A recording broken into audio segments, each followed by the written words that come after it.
Marami po sa atin ang gustong magtayo ng sariling electric pan repair shop. Pero iniisip natin kung paano ito sisimulan. Kaya kung isa po kayo sa may plano na gawin ang ganitong hanap buhay, para po sa inyo ang video na to. Panoorin nyo lang po at tapusin ang video na ito. Magkakaroon po kayo dito ng idea para sa simpleng simula para magtayo ng electric pan repair shop na hindi kailangan ng malaking puhunan. Pero bago natin simulan yan, maraming salamat po sa lahat ng mga nakasubscribe sa channel ko. Kayo po ang nagbibigay inspirasyon para magsikap din akong matuto. Sa mga masisipag na nag-like and comment sa nakaraang latest video ko na sina Sir Kenneth Cañete ng Sarabia, Negros Occidental, Alex Berce, Hinaro, San Juan, Groves Gadjulin, si Dario R, Alex Parone ng Camarines Sur, Annex Ong ng Davao City, Ali Saluan, Nilo Tabanay, Sir Jun Guevara, Edgardo J. Ardato ng Bataan, Lorenzo Advincula Jr. ng Tansa Cavite, Enrique Bungais, Ashley Bison, Joe Films, CK Trading, Noni Garcia, Hiner Marrero ng Antipolo City, Bobby Redubla Rejero, LNL Daijun Bu Beso, Enting 63 TV Vlog, Marlon Geruela, Romel Cartoneros ng Carmen Davao del Norte, Bencio Bergonio ng Cabanatuan City, Dani Pipilla ng Pangasinan, at sa lahat din po ng mga silent viewers ko dyan, alam ko po na nanonood kayo. Kahit wala po kayong comment, maraming salamat din po sa inyo. Mega shoutout po sa inyong lahat. Sa electric pan repair shop, hindi lang po electric pan ang kailangan natin na gawin dito. Pwede rin po natin itong palawakin, dagdagan ng iba pa nating kayang gawin. Tulad ng washing machine, rice cooker, plancha, at iba pang mga bagay, basta kung ano ang kaya nating gawin. Ang tanong, paano magtayo ng simpleng sariling electric pan repair shop? Base po sa aking sariling experience, hindi po natin kailangan na mag-umpisa sa malaking puhunan. Pwede naman na mag-umpisa po tayo sa kung ano ang meron ka. Isa pang tanong, may knowledge ka ba or skills about repair servicing? Kung ang sagot nyo ay meron, congratulations. Dahil dyan ay pwede na po kayong magsimula. Mamaya ay madadaanan natin ang paliwanag tungkol dyan. Unahin po muna natin ang may sagot na wala.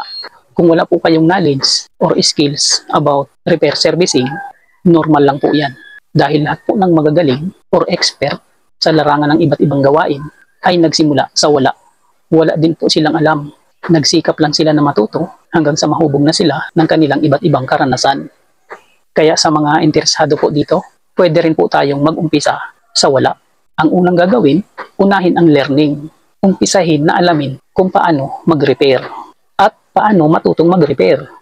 YouTube na po ang sasagot dyan. Panoorin nyo lang po ang mga repair video tutorial sa YouTube, katulad ng mga video ko na ginagawa. Hanapin nyo lang po si Dick is Real Vlog. Marami nyo pong matututunan dyan. At kung sakaling meron na po kayong knowledge, skills about repair servicing, congratulations. Pwede na po kayong magtayo ng simple at sariling electric pan repair shop at pansamantala sa bahay nyo muna para iwas upa, iwas renta.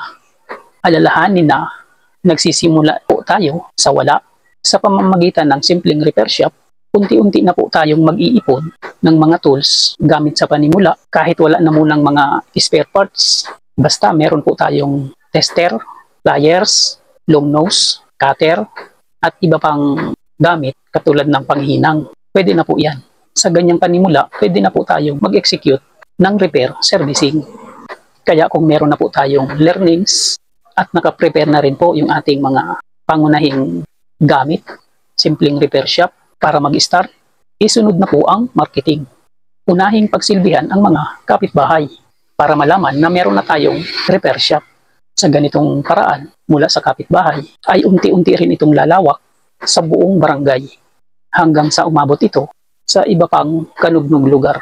At kapag nangyari yon, ibig sabihin, nakikilala na po ang ating simpleng repair shop. At ang next po na gawin natin ay ang investing. Unti-unti, mag-start na po tayo ng mga karaniwang spare parts para tayo ay may pamalit or may pangbenta.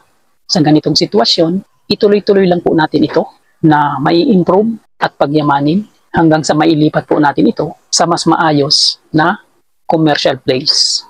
At para sa karagdagang tips and ideas, click nyo po yung pamagat ng video na ito sa baba. Nandun po yung link ng video ko kung magkano ba ang puhunan para magsimula ng simpleng electric pan repair shop. Okay mga kareal, sana po ay makatulong ang video ito sa inyo.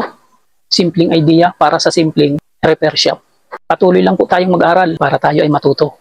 Kaya paki-like and share po ng video ito. Subscribe na rin kayo. Ito po ang channel ko.